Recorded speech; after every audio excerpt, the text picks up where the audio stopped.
In this video, we will talk about the data structure called queue. A queue stores elements of data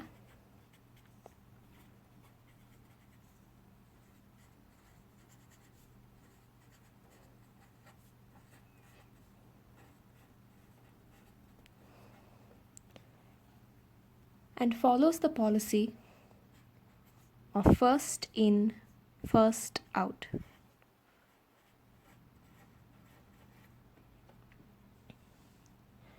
To understand what the FIFO policy does, let me explain with an example.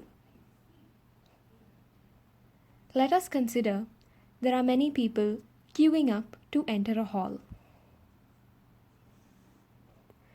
So I'm going to say the hall is on this side.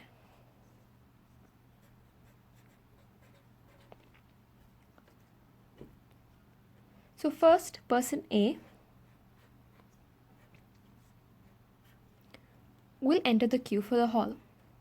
After person A, person B will enter the queue for the hall.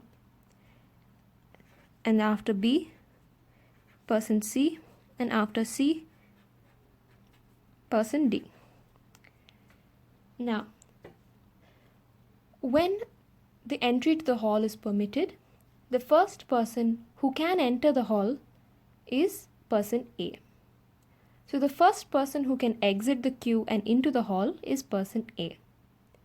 Person A was the first person to enter the queue and is also the first person to exit the queue. In other words, the first person in is the first person out. It is important to note here that whenever a new person is added to the queue, that person can only be added to the queue at the rear of the queue. And the people who are let out from the queue and into the hall, all deletions from the queue are always made at the front of the queue.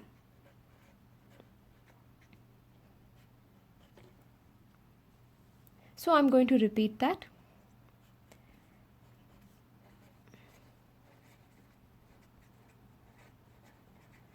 All additions occur at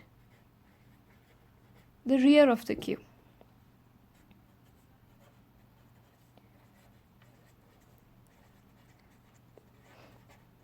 All deletions from the queue occur from the front of the queue.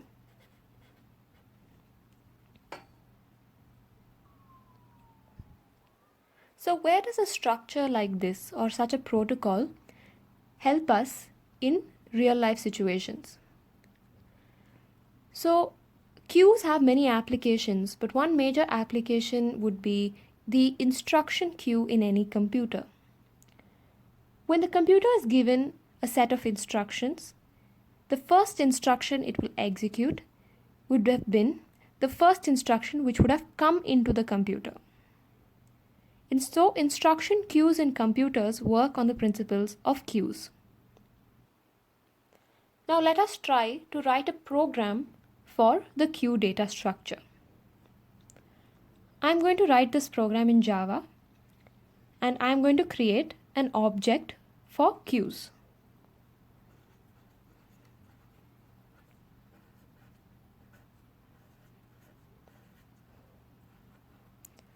So I have a class queue. So now in any object, I need to find what are the data members and what are the behaviors or functions. So let's see what the data we need in the class queue. So a queue is a collection of data. So we need some way of collecting data on the queue. The simplest way of representing a collection of data in an object or a programming language like Java is through arrays. So I'm going to give my queue an array called ARR. Now this array can be of any data type, but for this example I am going to give it as integer data type. This means my queue can only contain integer elements. Now that I have the collection of data in the form of an array, I need to initialize my pointers. So I have two pointers in a queue, rear and front. Rear and front are nothing but integer variables which store the indexes of a queue. Rear will store the index of that element which was the last element to enter the queue. Front will store the index of that element which was the last element to have been deleted from the queue. So let me create the front and the rear.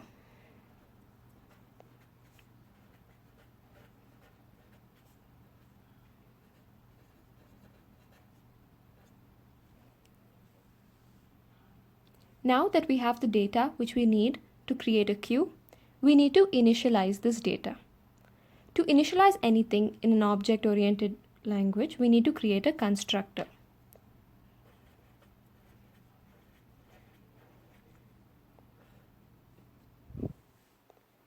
The parameter to the constructor will be a variable called len.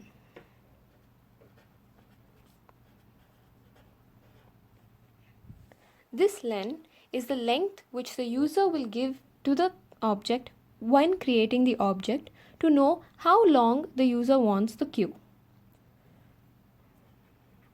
So I am going to initialize the array of my object to the length len, which is given by the user at the time of object creation.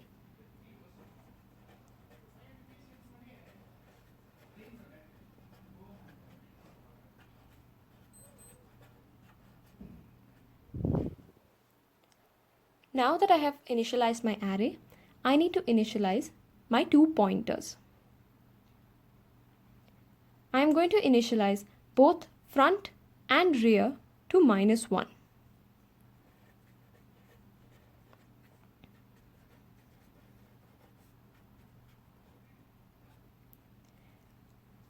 This is similar to how I initialized the top in the stack program to -1. This means that when the object has just been created, the queue is currently empty. When the queue is empty, we do not really have a front or a rear of the queue. We are going to set it as -1.